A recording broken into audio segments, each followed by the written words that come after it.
สบายดีพี่น้องมื้อนี้สร้างคำสิพาทุกคนมาเลาะลินบุญกองเข้าอยู่ที่บ้านสมหงเมืองอาจสะพรแข่งสวรรณเขตว่าสิมนสิมันสำใดฝากติดตามกดไลค์กดแชร์ด้วยทุกคนเด้อ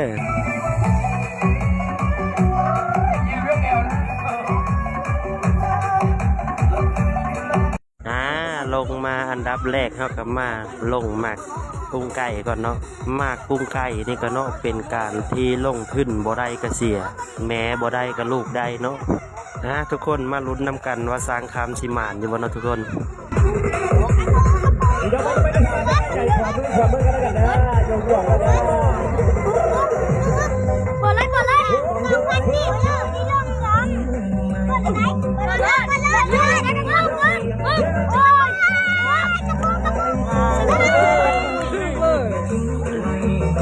ชุดยกมือถือจัดไปจริงๆครับว่าจัดไปจริงๆเครื่องสายจะได้ไม่ได้วนเลยเนี่ย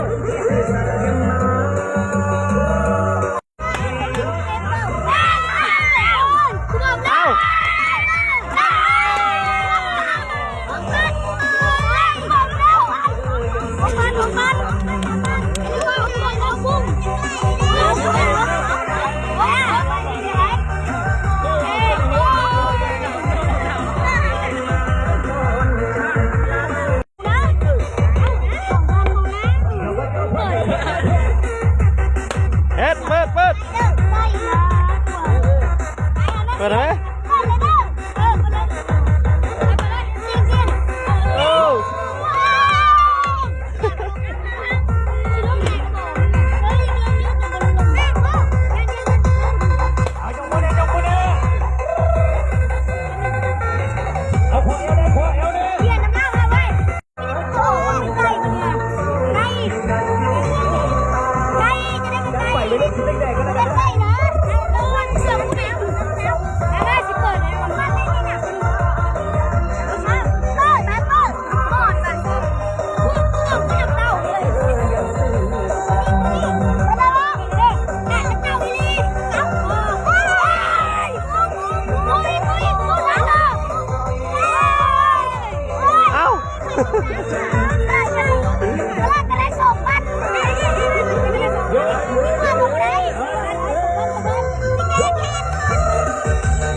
ลงยังลงเต้า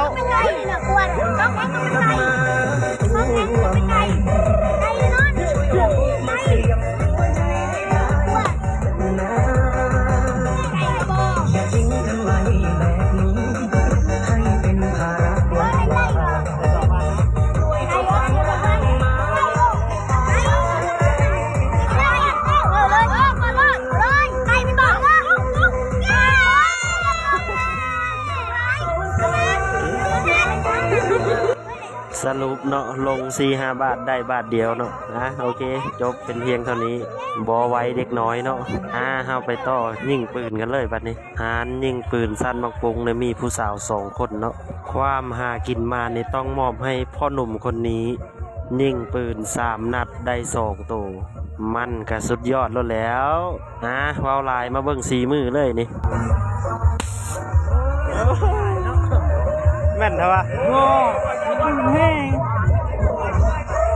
ยิงถือกันต้องรอดเลยนะ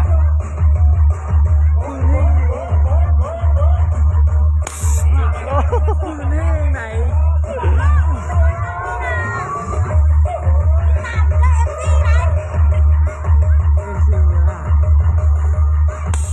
เบิ้งผู้บ่าวนี่เนาะบ่ต้องเบิ้งหลายเนาะเบิ้งการยิงปืนนี่ก็ฮู้เนาะว่าแม่นซำใดไปหาการหนูนี่บ่ให้เว้าการแต่คานโคสำหรับยิงปืนหากินนี่สร้างคำนิยมเนาะสร้างคำนี่เป็นตะกินอย่างเดียวว่าซ่านมาต่อการซัดมะมุ้งวันนี้เดี๋ยวให้ลุงสร้างคำโซ่สีมือก่อนเนาะในพลาดไปดอกเดียวเนาะบ้านนี้สร้างคำสิเป็นคนโซ่สีมือลองเบิ้งมาลุ้นนำกันเนาะว่าสร้างคำสิหมานอยู่บ่ เ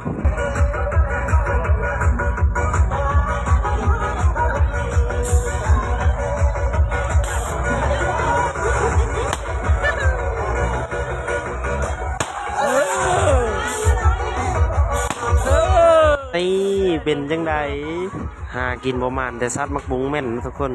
3 ดอก 10,000เนาะเบิ่งว่าสร้างคำสิเอาหยังมันก็ต้องเอากระตุ้นลดแล้วเนาะพี่น้องเนาะเอาน้ำเอาเหล้าเอาเบียร์เนี่ยเอากินผู้เดียวมันก็เบิดมันต้องเอากระตุ้นนี่แต่ว่าไปให้ผู้สาว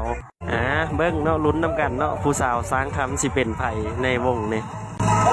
ขอใจคุณป้าด้วยขอใจแล้วไอ้ใจเดือดนักเสียกันเนาะ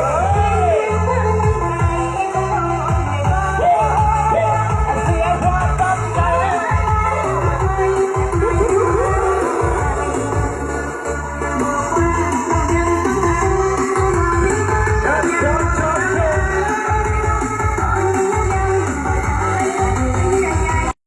ฮอตโตแล้วเนาะผู้สาวสางคำกับโบเป็นไผมาแต่ใส่แล้วเนาะนั่นก็คือเมียของสางคำนั่นแหละนะทุกคนผู้หญิงคนนี้ก็เป็นทั้งผู้สาวแล้วก็เมียแล้วก็แฟนแล้วก็หมู่เซี่ยวเอ้ยเป็นทุกๆอย่างเลยเนาะ